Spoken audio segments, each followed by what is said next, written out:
राधे राधे दोस्तों। भगवान आपको दुख कब देते हैं और इस दुख का एहसास आपको कब होता है? अक्सर लोग भगवान से यह शिकायत करते मिल जाते हैं कि उन्होंने भगवान की बहुत पूजा की है, लेकिन फिर भी भगवान उन्हें दुख ही दे रहे। जो भी ऐसी शिकायत करते हैं वो ये नहीं समझ पाते कि भगवान उन्हें दुख क्यों दे रहे हैं। तो चलिए समझते हैं कि भगवान आपको कब दुख देते हैं और इस दुख का एहसास आपको कब और कैसे होता है। जीवन में सुख और दुख तो लगा ही रहता है, लेकिन इंसान होने के नाते हमें जब भी दुख मिलता है तो हम भगवान को दोष देना शुरू कर देते हैं। हम बार बार भगवान से शिकायत करना शुरू कर देते हैं कि वो हमें इतना दुख क्यों दे रहे, वो हमारी प्रार्थना क्यों नहीं सुन रहे। लेकिन क्या कभी आपने सोचा है कि वो आपको दुख कब देते हैं? चलिए समझते हैं इससे जुड़े कुछ कारण। ईश्वर आपको दर्द, दुख और पीड़ा तभी देते हैं जब उन्हें आपको आपके पाप के प्रति जागरूक करना होता है। ये दुख आपको आपके संचित पाप कर्मों के कारण अथवा वर्तमान में की जाने वाली गलतियों के कारण मिलते हैं। आप ये पाप कर्म करते जाते हैं और परिणाम के बारे में नहीं सोचते। आपको इन पाप कर्मों के प्रति सचेत करने के लिए भगवान दुख देते हैं, जो आपके कर्मों का ही परिणाम होता है। भगवान आपको दुख और पीड़ा इसलिए भी देता है ताकि आप अपने जीवन के प्रति नजरिया बदलें, दूसरों से अच्छे कार्यों के लिए प्रेरित हों। भगवान द्वारा दुख देने का तीसरा कारण यह है कि वह आपको अपने करीब रखना चाहता है। वह जानता है कि जब आप दुख में होंगे तभी भगवान को याद करेंगे। भगवान के जरिए उस दुख से निकलने का मार्ग सोचेंगे।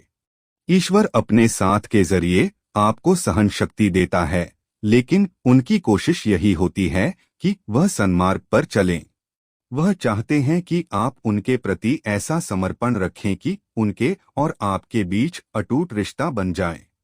ईश्वर की संगति में किसी की दुर्गति नहीं होती, क्योंकि आप ईश्वर की भक्ति में इतने लीन रहते हैं कि अपने कर्मों और भावों को पवित्र करते रहते हैं।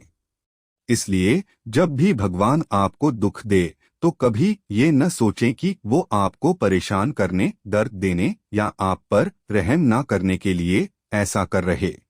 आप ये सोचें कि उस वक्त वो सबसे अधिक आप पर ही विचार कर रहे होते हैं और चाहते हैं कि आप अपने बुरे कर्मों को जल्द से जल्द खत्म कर दें ताकि अपना अच्छा भविष्य तैयार कर सकें।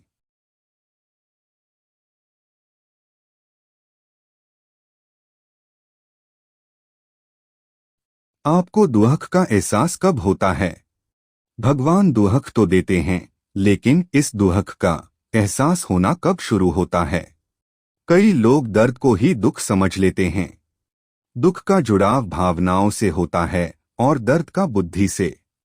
जब आपकी भावनाएं आहत होने लगती हैं तो आपको दुख होने लगता है। भावनाएं हमेशा मन, देखना, सुनना और आत्मा के साथ जुड़ा होता है और इन्हीं माध्यमों से आहत होता है। इसलिए जब आत्मा पर चोट लगती है तो दुख का एहसास होता है और आत्मा के जरिए उस परमात्मा की याद आती है। मनुष्य की कामनाएं उसके कर्मों को प्रभावित करती हैं। मनुष्य के ये कर्म उसकी 5 इंद्रियों से जुड़ी होती हैं। जब इन 5 इंद्रियों की इच्छाएं पूर्ण नहीं होती हैं तो दुख की उत्पत्ति होती है। दुखों पर नियंत्रण करने के लिए अपनी इच्छाओं का दमन करना सीख लेने से या अपने कर्मों का सुधार कर लेने से दुख का एहसास कम हो जाता है।